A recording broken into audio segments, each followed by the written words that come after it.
As I promised कि छावा के चौथे दिन के कलेक्शन के साथ बात होगी। भाई ये मूवी पहले दिन ओपनिंग डे में 31 करोड़ कमाती है, दूसरे दिन 19% की ये जंप लेती है और ये 37 करोड़ कमाती है। ये कमाई जो मैं आपसे बात कर रहा हूं ये इंडिया नेट कलेक्शन है, ये सेकनिल का है। तीसरे दिन इस मूवी ने भाई गहर काट दिया, गर्दा पेल दिया अच्छे से और 31% की फिर इस मूवी ने जंप लिया और ये 48.5 करोड़ कमाती है। 3 दिनों में ये movie 116.5 crore India net collection, और जबकि इसका बजट है 110 करोड़। अगर वर्ल्ड वाइड नेट कलेक्शन भी जोड़ लिया जाए तो 20 करोड़ भी अगर रख लेते हैं 3 दिनों का तो 137 करोड़ इस मूवी ने छाप लिए। पैसा तो पीटने में ये लगी हुई है, इसमें तो कोई दो राय नहीं है। चौथे दिन मंडे, और मंडे सबसे हार्ड डे होता है, वर्किंग डे भी है। इस मूवी ने 5.5 करोड़ क्रॉस कर लिए हैं। यह भी तय है कि ये आज 20 करोड़ से ऊपर नहीं जाने वाली है, और अगर जाती है तो बहुत अच्छी बात है। लेकिन अगर 20 करोड़ से कम का भी बिजनेस रहता है इसका इंडिया नेट कलेक्शन में तो अभी कोई बुरा कलेक्शन नहीं है। ऑक्यूपेंसी की बात की जाए तो भाई इस मूवी ने 72% तक की ऑक्यूपेंसी दिखाई है। और सब देखिए, सबसे बड़ा उछाल इसने संडे को मारा, 2 दिनों में 68 करोड़ और अकेले इंडिया नेट कलेक्शन में 49 करोड़ रुपए, 49 करोड़, मतलब बहुत मेजर उछाल मारा इस मूवी ने। अब एलीट क्रिटिक्स बहुत खुश है, बहुत ज्यादा तारीफ कर रहा है। वही एलीट क्रिटिक है जो पुष्पा 2 की जो है सेकने में लगा हुआ था पहले दिन से लेकर आखिरी दिन तक। ठीक, ऐसा नहीं है कि छावा पूरी परफेक्ट मूवी है ना, छावा में बहुत कमियां हैं। और मैं अब बात इसलिए कर रहा हूं क्योंकि देखिए, मूवी ने अपना बजट निकाल लिया, वर्ड ऑफ माउथ से इसकी पब्लिसिटी हो रही है, मूवी चल रही है। मेरे कहने न कहने से मूवी पर कोई असर पड़ने वाला है नहीं, लेकिन सच्चाई जरूर जाननी पड़ेगी। अर्धसत्य को हम निगल नहीं सकते हैं।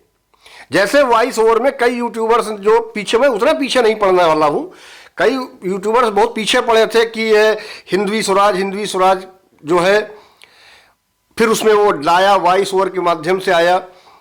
लेकिन एक चीज जरूर है, मैं ये बात आपसे भी कहना चाहता हूं, सोचिए, ये सोचने को मजबूर करेगी, क्योंकि यही मैडॉक, यही दिनेश विजन, अब डायरेक्टर शायद आमिर कौशिक होंगे, और ये महाअवतार लेके आ रहे हैं विकी कौशल के साथ, जो कि हमारे भगवान विष्णु के 6ठे अवतार परशुराम, भगवान परशुराम है।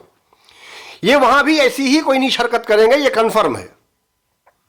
तब की तब देखेंगे, और अगर इन्होंने ऐसा कुछ किया तो इनकी ईंट से ईंट बजने में देर नहीं लगे। सिर्फ एक प्रश्न का उत्तर जानना चाहता हूं कि 40 दिन तक संभाजी महाराज को औरंग छुहारे जैसी शकल वाला जो औरंगजेब है, उसने संभाजी महाराज को 40 दिन तक इतना टॉर्चर किया, तो उसका पर्पज क्या था? धर्म परिवर्तन नहीं था। कहीं पूरी पिक्चर में कहीं औरंगजेब को मंदिर तोड़ते नहीं दिखाया है, जजिया कर लगाते नहीं दिखाया है, कहीं पर मतलब क्या कहना चाहिए कि हिंदू सनातनियों के साथ जो उसने अत्याचार किया है, अमानवीय अत्याचार किया है उस व्यक्ति ने, वो नहीं दिखाया है। अरे और तो और छोड़ो, संभाजी महाराज को जब काटा, घाव दिए, उन पर नमक रगड़ा, यहां तक कि उनकी आंख फोड़ी, नाखून उखाड़े, जिह्वा काट दी उनकी, कर काहे के लिए रहा था भाई? ये अपनी बहन का ब्याह रचाने के लिए या अपनी बिटिया का ब्याह रचाने के लिए? ये छुआरे जैसा। मैंने कहा ना, अक्षय कुमार, मैंने इस मूवी को आप देख लेंगे तो एक्टिंग के बेस पर 10 on 10 दिए हैं अपने रिव्यू में, और इसके जो युद्ध के सीन हैं उनके लिए भी 10 on 10 दिए, एक्शन के लिए भी इसके हमने 10 on, एक्शन एक्टिंग दोनों को 10 on 10 दिया। वह सच है। ये विकी कौशल ने अपनी एक्टिंग बहुत शानदार की, और विकी कौशल के साथ जितने भी एक्टर हैं इसमें सबने, लेकिन सबसे ज्यादा रोमांचित करता है वो छुआरे जैसी शकल वाला औरंगजेब, जिसका रोल किया है अक्षय खन्ना ने। लाजवाब है। थोड़े से अगर 2-4 सीन औरंगजेब की क्रूरता के और डालते तो मजा और आता। और एक और जो मैं कह रहा हूं कि संभाजी महाराज के साथ जो अत्याचार, जो अमानवीय यातनाएं उनको दी हैं उन 40 दिनों में, कोई 21 दिन कहता है, कोई 40 दिन कहता है, ये इतनी अमानवीय यातनाएं क्यों दी गई? क्या सिर्फ सिंहासन पाने के लिए या दक्कन में शासन करने के लिए? ऐसा नहीं है, ये अर्ध सत्य है। उसने धर्म परिवर्तन के लिए, उसका मूल उद्देश्य था उस छुआले जैसे औरंगजेबी का, कि उसका मूल उद्देश्य था कि धर्म परिवर्तन। अगर संभाजी महाराज धर्म परिवर्तन कर लेते तो सोचो मराठों के साथ क्या होता, आज की डेट में मराठा इतिहास क्या होता। जिसका राजा ही कन्वर्ट हो जाएगा उसकी प्रजा कहां जाएगी? सवाल आपसे पूछ रहा हूं, जवाब आपको भी देना पड़ेगा। आप इतिहास देखिए, समझिए, जानिए, अपने बड़ों से पूछिए, जो विद्वान है उनसे बात करिए, लेकिन अपना सच जरूर जानिए। और अगर मूवी अपने परिवार के साथ जा रहे हैं तो ये उन्हें अवश्य बताइएगा कि जो वॉइस ओवर अजय देवगन की है उसमें भी सेकुलरिज्म है, और फिल्म का जो अंतिम 15 मिनट है उसमें भी सेकुलरिज्म का तड़का है।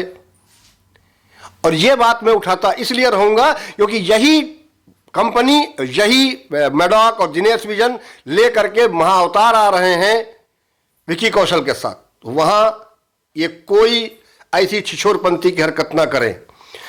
मिलते हैं इसके अगले वीडियो में, तब तक के लिए जय हिंद, वंदे मातरम।